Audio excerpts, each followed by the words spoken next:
다 함께 일어나셔서 같이 3절, 3절이니까 같이 공독하도록 하겠습니다.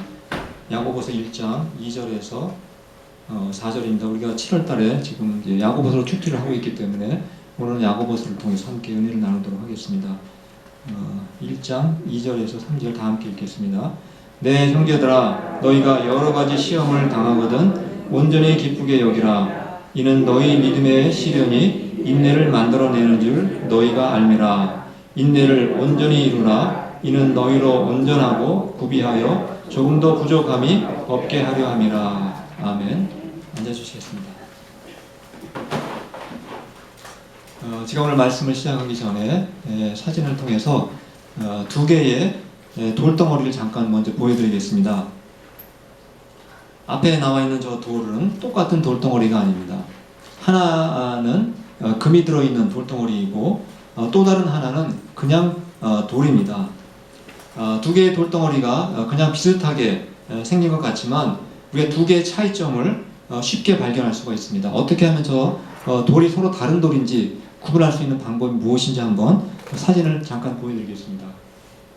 다음 바로 가운데 있는 저 용광로 안에다가 저 돌을 집어넣으면 알 수가 있습니다.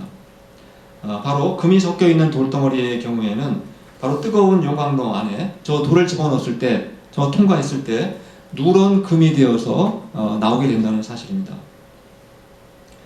그러나 그냥 돌은 아무리 뜨거운 용광로 안에 집어넣는다 할지라도 그냥 돌 가루만 나올 뿐입니다. 금이 섞여 있는 돌덩어리들을 보통 우리가 뭐라고 합니까? 금광석이라고 부릅니다. 그냥 돌이 아니라 금이 섞여 있기 때문에 그래서 금광석이라고 이렇게 부르는 것입니다.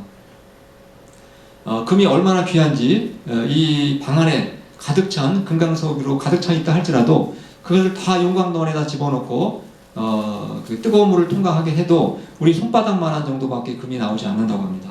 그러니까 금이 얼마나 귀한지 우리가 알 수가 있습니다. 왜 그러냐 하면은 이 금 광석 안에는 금이 아닌 또 다른 불순물들이 너무 많이 섞여 있기 때문에 그렇습니다. 금광석 안에는 금만 들어있는 것이 아니라 은도 들어있고 동도 들어있고 또 납도 들어있고 그 안에 철도 들어있다는 것입니다. 물론 그 나머지는 전부 다 돌일 것입니다. 그래서 금이 그렇게 귀하고 값진 보석이라는 것을 우리가 알게 됩니다. 성경을 우리가 읽게 되면 그러나 이 금보다 더 값지고 더 귀한 것이 있다는 것입니다. 우리 베드로전서 1장 7절 말씀을 같이 한번 읽어보도록 하겠습니다. 시작. 하나님께서는 여러분의 믿음을 단련하셔서 불로 단련하지만 결국 없어지고 마는 금보다 더 귀한 것이 되게 하시며 우리가 가지고 있는 믿음이라는 것이 얼마나 귀한지 금보다 훨씬 귀한 것이다 이렇게 말씀하고 있습니다. 우리가 이 땅에 지금 살고 있는 모든 사람들을 총 인구수가 70억이 넘는다고 합니다. 그렇지만 우리처럼 믿음을 가지고 있는 사람들이 생각보다 그렇게 많지는 않습니다. 우리가 다른 나라 사람들을 살펴볼 이유도 없습니다. 우리가 지금 이 땅에 여기에 살고 있지만 우리 주변에서 정말 예수님을 믿는 믿음을 가지고 있는 사람이 그렇게 생각보다 많지는 않습니다. 그래서 사실은 우리가 믿음을 가지고 있다는 이 사실만으로도 우리는 너무나 귀하고 값진 것을 갖고 있는 것입니다. 그러나 하나님은 우리가 가지고 있는 이 믿음이 더 크고 더 순수하고 더 깨끗한 믿음이 되기를 원하신다는 사실입니다. 그 이유는 우리가 믿음을 가지고 있다고는 하지만 우리 안을 자세히 들여다보면 우리의 믿음 속에는 너무나 많은 불순물들이 섞여 있기 때문에 그렇습니다. 아까 제가 그림에서도 사진에서도 보여드렸듯이 금이 들어있는 그 금광석에는 금이 아닌 불순물들이 많이 섞여 있다고 말씀을 드렸습니다. 그래서 반드시 뜨거운 바로 용광로를 통과해야만 순수한 금이 나오게 된다는 사실입니다. 바로 우리의 믿음을 더 크고 더 깨끗하고 더 순수한 믿음으로 만들어 가시기 위해서 하나님은 바로 뜨거운 용광로와 같은 시험과 시련과 바로 고난을 통해서 우리를 만들어 가시고 우리를 단련시켜 나간다는 것을 우리가 알 수가 있게 됩니다. 그런데 이 금광석이 아닌 일반 돌은 용광로에다가 넣을 필요가 없습니다. 가치가 없습니다.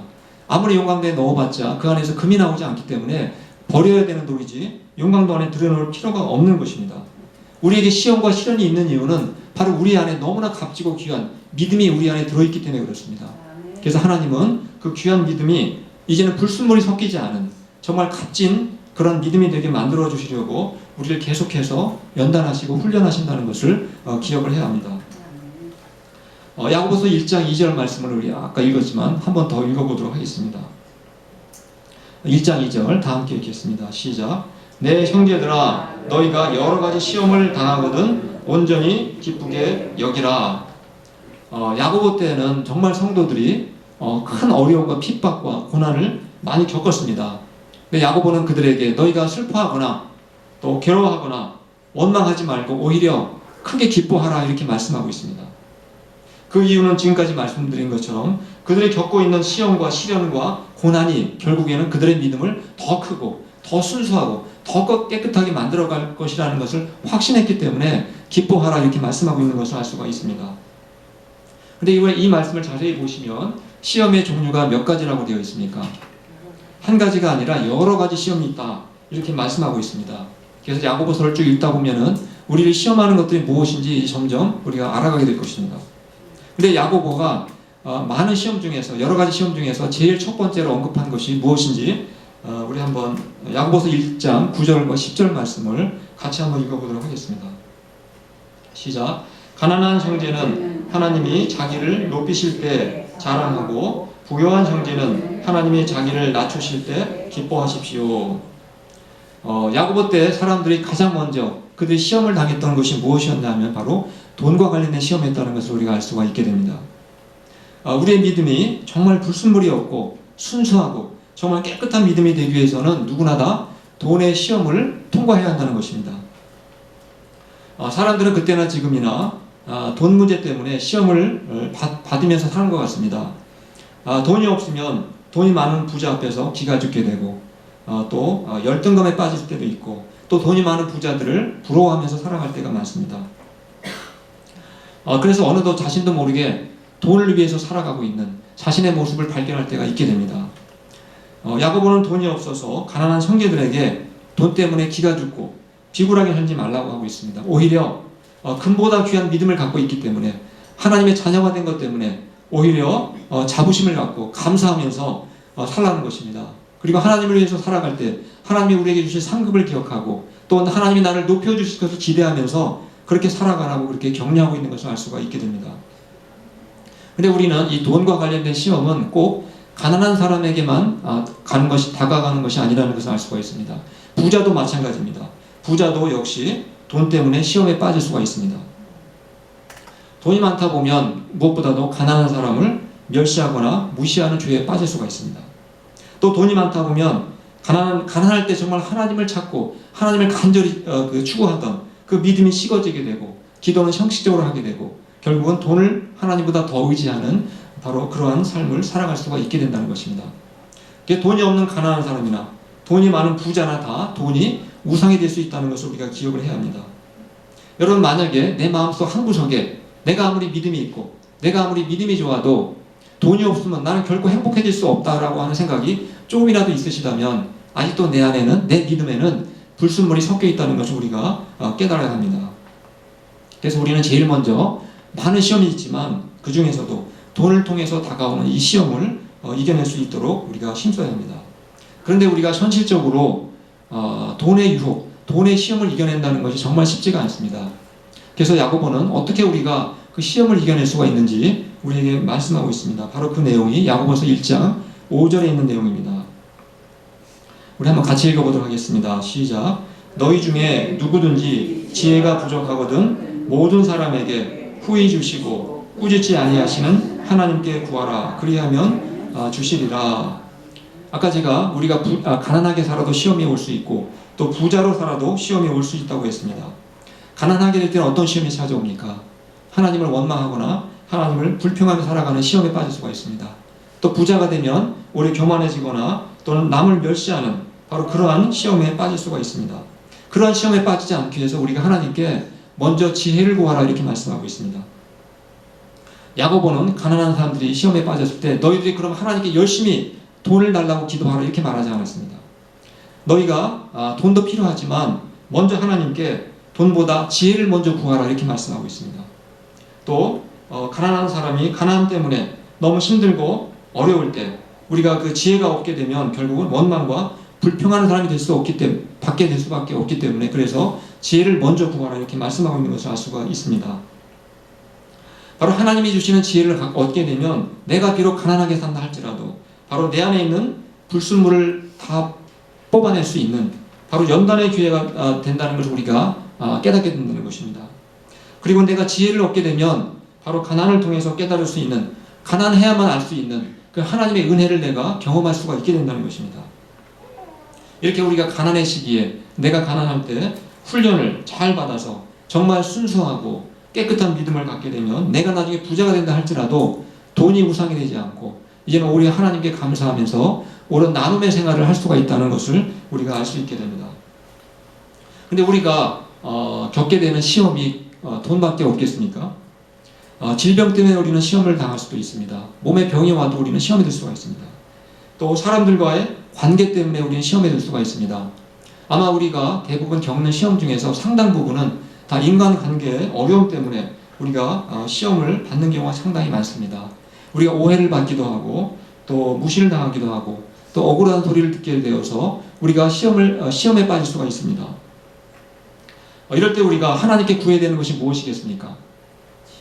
나를 시험에 들게 한 사람이 망하기를 구해야 되겠습니까? 나를 시험에 빠뜨린 사람을 저주하기를 하나님께 구해야 되겠습니까? 그것을 구하는 것이 아니라 하나님께서는 우리에게 지혜를 구하라 이렇게 말씀하고 있는 것입니다. 바로 지혜를 우리가 얻게 되면 내가 나를 힘들게 하는 사람이 있다 할지라도 내가 그를 저주하는 사람이 되는 것이 아니라 오히려 축복하는 사람이 될 수 있다는 것을 우리가 알게 되는 것입니다. 이처럼 우리가 여러 가지 시험을 당하면서 하나님의 지혜로 그 시험을 잘 이겨내다 보면은 우리 안에 믿음의 내공이 쌓이게 되는 것입니다. 그것을 설명한 말씀이 바로 야고보서 1장 3절과 4절 말씀입니다. 우리 같이 한번 읽어보도록 하겠습니다. 시작. 이는 너희 믿음의 시련이 인내를 만들어내는 줄 너희가 알미라. 인내를 온전히 이루라. 이는 너희로 온전하고 위하여 조금도 부족함이 없게 하려 함이라. 우리가 여러 가지 시험, 이건 내가 원해서 만든 것이 아니라 그냥 내가 어쩔 수 없이 당하는 시험이 많습니다. 그러나 그런 시험을 내가 받는다 할지라도 내가 그것을 잘 감당하고 이겨내게 되면 내 안에 인내심이라고 하는 성품이 생긴다는 것입니다. 그리고 그 인내심이 점점 커져서 나중에 내가 조금도 부족함이 없는 정말 온전하고 완전한 사람으로 그렇게 만들어져 간다는 것을 우리가 알 수가 있게 됩니다. 다른 말로 하면 어떻게 표현할 수 있겠습니까? 불순물이 다 빠지고 아주 순수하고 깨끗한 바로 믿음의 사람으로 우리가 변화된다는 것을 말씀하고 있는 것입니다. 그렇다면 우리가 어떤 사람이 여러분은 불순물이 다 빠지고 정말 순수한 믿음, 깨끗한 믿음을 가진 사람이라고 생각하십니까? 바로 야고보는 이제 야고보서 전체를 통해서 우리에게 계속해서 말씀하십니다. 정말 이런 사람이 순수한 사람이고 이러한 사람이 깨끗한 믿음을 가진 사람이다. 계속해서 우리에게 말씀하시는데 오늘 우리 1장 안에 있는 말씀을 통해서 한번 확인해 보도록 하겠습니다. 첫 번째 하나님께서 정말 순수하고 깨끗한 믿음을 가진 사람의 모습이 어떤 사람인지 야고보서 1장 19절 말씀과 20절 말씀을 통해서 확인해 보겠습니다. 같이 한번 읽겠습니다. 시작. 함부로 성내지 마십시오. 인간적인 분노는 하나님의 의로운 뜻을 이루지 못합니다. 야고보는 제일 먼저 정말 불순물이 다 빠지고 순수한 믿음과 깨끗한 믿음을 가진 사람의 첫 번째 특징은 분노의 감정을 잘 절제하고 잘 다스리는 사람이다 이렇게 말씀하고 있는 것을 알 수가 있게 됩니다. 물론 우리가 살면서 때로는 화가 날 일이 있습니다. 그래서 우리가 화를 내고 분노를 내는 것이 무조건 틀렸다는 것은 아닙니다. 근데 우리가 이렇게 살아가면서 내가 화를 낼 때 내 모습을 잘 관찰해 보면은 정말 우리는 정당한 분노를 뛰어넘어서 내가 필요 이상의 화를 낼 때가 많다는 것입니다. 또 우리는 내가 화를 낼 때 어떤 경우에는 그냥 화풀이에 불과한 화를 낼 때도 있다는 것을 우리가 깨닫게 됩니다. 그래서 우리가 바로 이런 화를 내지 않는 것이 바로 그 사람의 믿음의 척도라는 것을 알 수가 있습니다. 그런데 어떤 사람들은 이런 말을 하기도 합니다. 아무리 성경에서 그렇게 말해도 여러분 당신이 화를 자꾸 참게 되면은 화병이 생긴다. 암에 걸릴 수도 있고 내가 원치 않는 병에 걸릴 수 있으니까 화가 날 일이 있으면 참지 말고 화를 내라. 그렇게 말하면서 오히려 분노를 부채질하는 사람도 있는 것을 우리가 알게 됩니다. 그런데 만약에 우리가 내가 화를 너무 많이 내서 나 때문에 상처를 받는 사람이 상처를 받든 말든 나만 병에 걸리지 않으면 괜찮다라고 생각하기 때문에 화를 아무 때나 낼 수 있고, 화내는 것을 정말 참지 않는다면 사실은 그런 사람이 정말 이기적인 사람이라고밖에 말할 수가 없는 것입니다. 그래서 우리는 믿음의 연단을 잘 받아서 정말 화가 날 상황에서도 그 화를 잘 견뎌낼 수 있도록 하나님께 지혜를 구해야 되는 것입니다. 그래서 우리는 내가 하나님께 기도해서 정말 그럴 때에도 나에게 온유한 마음을 주십시오. 그래서 그런 마음을 갖게 해달라고 하나님께 간구해야 되는 것입니다. 그래야만 우리가 정말 불순물이 빠지고 순수하고 깨끗한 온전한 믿음의 사람이 될 수 있다는 것입니다. 두 번째, 야고보는 정말 불순물이 빠져나가고 순수하고 깨끗한 믿음을 가진 사람이 어떤 사람인지 야고보서 1장 26절을 통해서 우리에게 말씀하고 있습니다. 다 함께 읽어보도록 하겠습니다. 시작. 누가 스스로 경건하다고 생각하면서 혀를 다스리지 않고 자기의 마음을 속이면 이 사람의 신앙은 헛된 것입니다. 불순물이 빠져나가고 정말 순수하고 깨끗한 믿음을 가진 사람의 두 번째 특징이 뭐라고 했습니까? 혀를 잘 다스리는 사람이다. 그렇게 말씀하고 있습니다. 대부분의 인간관계가 깨어지는 이유가 무엇이라고 생각하십니까? 대부분 보면은 우리의 혀를 잘못 사용해서 생기는 경우가 훨씬 많습니다. 우리의 혀를 다스리는 것이 얼마나 어려운지 야고보 사도는 너희들이 말을 많이 하는 직업을 갖지 말라고까지 했습니다. 다른 말로 하면은 너희가 말을 많이 하는 선생이 되지 말라, 선생이 많이 되지 말라, 이렇게 권면하기까지 했습니다. 지금 말을 우리가 많이 하다 보면 누구나 실수를 많이 하게 되어 있습니다. 그래서 또 실수를 많이 하다 보면 하나님께 받을 심판이 점점 많아진다는 것입니다. 그래서 야고보가 말렸습니다. 그래서 야고보는 야고보 3장 2절에서 다음과 같은 말씀을 하고 있습니다. 한번 말씀 앞에 보시고 제가 읽어드리도록 하겠습니다. 우리가 다 실수가 많으니 만일 말에 실수가 없는 자라면 곧 온전한 사람이라. 정말 우리가 순수한 믿음을 갖고 온전한 사람이 되었다라는 것은 바로 우리 말에 실수가 없는 사람이다라고 지금 야고보가 말하고 있는 것입니다. 그래서 우리는 하나님께 지혜를 구해야 됩니다. 하나님, 제가 말을 많이 하다 보면 실수가 많은데 실수하지 않는 그러한 사람이 되게 해달라고, 혀를 잘 다스릴 수 있는 사람이 되게 해달라고 하나님께 우리가 기도해야 하는 것입니다. 세 번째로 야고보는 정말 불순물이 다 빠져나가고 순수하고 깨끗한 믿음을 가진 사람이 어떤 사람인지 야고보서 1장 27절에서 우리에게 말씀해주고 있습니다. 우리 한번 같이 읽어보도록 하겠습니다. 시작. 하나님 아버지께서 보시기에 깨끗하고 흠이 없는 경건은 고난을 겪고 있는 고아들과 과부들을 돌보아주며 자기를 지켜서 세속에 물들지 않게 하는 것입니다. 고아와 과부가 어떤 사람입니까? 물론 문자적으로는 고아는 부모님을 잃은 사람이고 과부는 남편을 잃은 사람을 의미합니다. 그러나 우리가 이 말씀을 좀 더 넓게 보자면 사회적으로 소외되어 있고 경제적으로 혼자 힘으로는 도저히 살아갈 수 없는 바로 약자들을 의미하는 것이라고 우리가 알 수가 있습니다.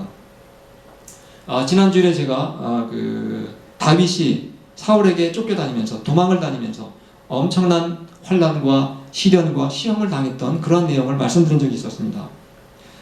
다윗이 사울에게 쫓겨다니면서 가장 많이 만난 사람이 어떤 종류의 사람이라고 했습니까? 기억나십니까?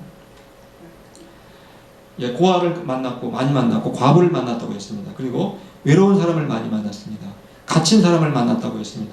그리고 가난한 사람, 그리고 원통한 사람들을 다윗이 많이 만나게 되었다. 그런 말씀을 드린 적이 있었습니다. 한마디로 다윗은 자신의 시험을 겪고 또 환난과 고난을 겪으면서 그가 주로 만났던 사람들은 사회적으로 경제적인 약자들이었다는 것을 지난주에 말씀을 드린 적이 있습니다. 그러나 만약에 다윗이 환난이나 시험이나 어려움을 한 번도 겪지 않고 항상 여유 있고 풍족하고 편안하기만 살았다면 언제 그가 그런 사람을 만날 수 있겠으며 또 그런 사람을 만났다 할지라도 그들의 아픔과 고통을 공감하거나 느끼지는 못했을 것입니다. 바로 야고보가 지금 이 말씀에서 똑같은 말씀을 하고 있는 것입니다. 환난과 우리의 시련을 당하면서 우리가 내 속에 있었던 그 이기심이라고 하는 불순물이 빠져나가게 될 때, 그리고 내 믿음이 순수하고 그리고 깨끗한 믿음을 갖게 될 때, 그때 비로소 우리의 눈에 고아와 과부와 같은 힘이 없고 연약한 사람들이 내 눈에 들어오기 시작을 한다는 것입니다. 그들을 돌보고 그들을 긍휼히 여기고 나눔을 실천하는 삶을 살아갈 수가 있게 되는 능력을 갖게 된다는 것입니다. 바로 야고보는 그러한 사람들이 세속에 물들지 않을 사람이다 이렇게 말하고 있는 것입니다. 우리는 보통 세속적인 사람, 굉장히 세상적인 사람이라고 우리 그런 표현을 많이 쓰는데 여러분 생각에는 어떤 사람이 세상적인 사람이고 세속적인 사람이라고 생각하십니까? 우리는 보통 그냥 세속적이다, 저 사람 되게 세상적이다라고 얘기할 때는 술에 취하고 도박에 빠져 있고 향락에 빠진 사람들을 아주 세속적인 사람이다라고 생각하기가 쉽습니다. 물론 그것도 세속적인 것이긴 하지만 야고보가 오늘 말씀을 통해서 우리에게 정말 세속적인 사람이란 바로 나눔이 없이 오직 자신만을 위해 살아가는 사람이 가장 세속적인 사람이다라고 그렇게 말씀하고 있는 것입니다. 오늘 우리는 말씀을 통해서 이미 우리는 금보다 귀한 바로 믿음이 우리 안에 들어있는 사람들이라는 것을 우리가 알 수가 있었습니다.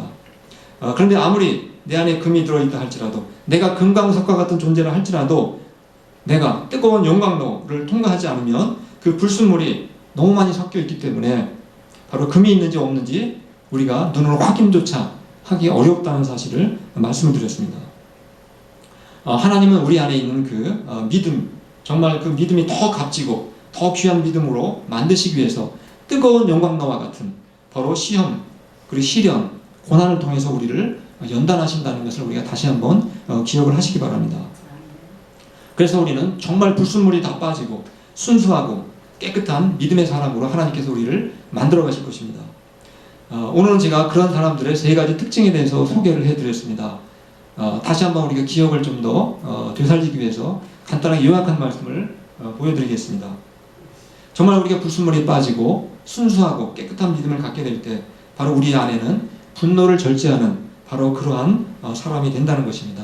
그리고 두 번째는 우리 혀를 다스릴 수 있는 사람으로 변해간다는 것입니다. 그리고 나만을 위해 살지 않고 고아나 과부, 즉 연약한 이웃을 돌보고 나눔을 실천하는 그러한 삶을 살아갈 수 있는 사람으로 변하게 된다는 것입니다. 바로 그러한 사람이 바로 불순물이 빠져나가고 순수한 믿음과 바로 깨끗한 믿음을 가진 사람이라는 것을 우리가 깨달을 수가 있게 됐습니다. 저는 저희 모든 성도님들이 정말 날마다 하나님께 지혜를 구하실 수 있기를 바랍니다. 그래서 하나님께서 지혜를 구해서 내 삶 속에 있었던 불순물들이 빠져나가고 순수하고 그리고 깨끗한 온전한 믿음의 사람으로 그렇게 살아가실 수 있기를 간절히 축원합니다. 기도하겠습니다. 하나님 아버지,